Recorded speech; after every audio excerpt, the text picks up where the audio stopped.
ایک واقعہ بھی میں نے اسے میڈیا پہ پڑھا تھا چند سالوں پہلے، تو وہ کچھ سوشل میڈیا کی توسط سے آگے بھی پہنچا. میں اشارہ کر رہا ہوں فقط کہ امام ابو حنیفہ تشریف لائے تھے امام جعفر صادق کے پاس، اور انہوں نے آ کر یہ کہا کہ مجھے آپ کے بیٹے کے بارے میں ایک بات عرض کرنی ہے. موسی کاظم علیہ السلام، امام کا بچپن تھا، کہ آپ کے بیٹے نماز پڑھ رہے تھے ایک ایسی جگہ سے کہ جہاں ان کے سامنے سے لوگ گزر رہے تھے.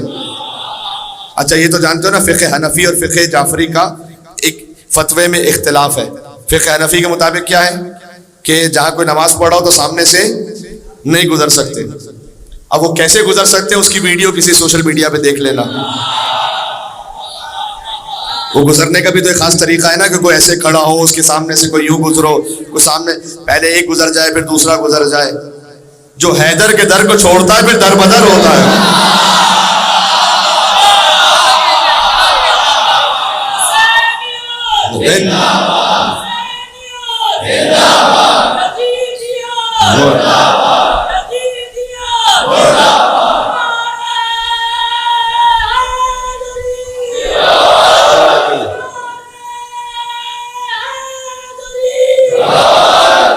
تو امام ابو حنیفہ نے شکایت کی کہ اے فرزند رسول جعفر صادق علیہ السلام، آپ کے فرزند موسی کاظم وہ نماز پڑھے تھے ایک ایسی جگہ سے کہ جہاں سامنے سے لوگ گزر رہے تھے.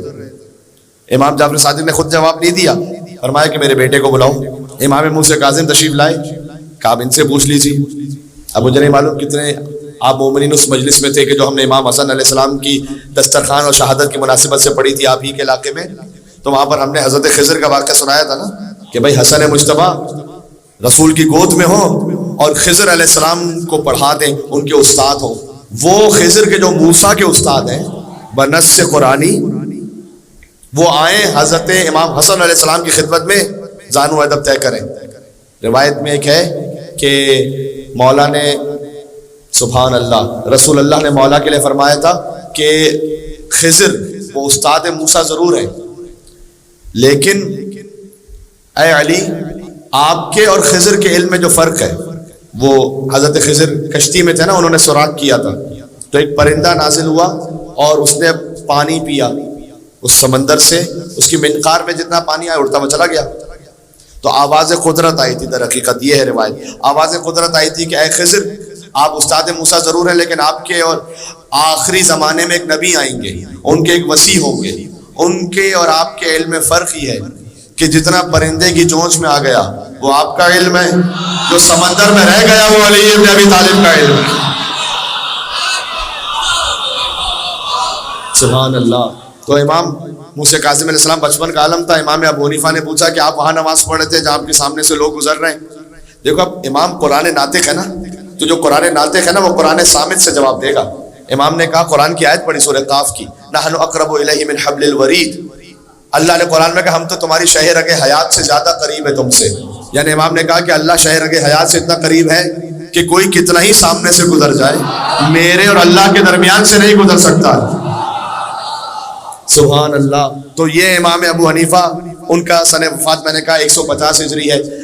امام شافعی وہ اسی زمانے میں، امام مالک 179 ہجری میں ان کی وفات ہوئی. امام احمد ابن حنبل ان کی ولادت ہوئی 163 ہجری میں. 9 سال کے سن میں فتویٰ دینے کے قابل ہو گئے، اپنا الگ درس منعقد کیا کرتے تھے.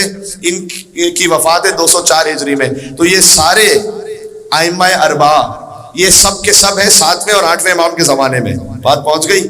لیکن ان میں سے کوئی بھی وہ نہیں کہ جو رسول اللہ سے جب حدیث بیان کرے تو یہ کہے کہ میں نے سنا اپنے بابا سے، کچھ کہنے لگا اور انہوں نے سنا ان کے بابا سے، اور انہوں نے سنا ان کے بابا سے. ان میں سے کوئی ایسا نہیں ہے. فقط 8ویں امام ہیں جو یہ کہہ سکتے ہیں کہ عن ابی عن جدی عن ابی ہے عن ابی ہے عن ابی ہے عن ابی ہے عن رسول اللہ صلی اللہ علیہ وآلہ وسلم. یہ سلسلہ سند کسی کو میسر نہیں ہے سوائے خانوادہ اہل بیت کے.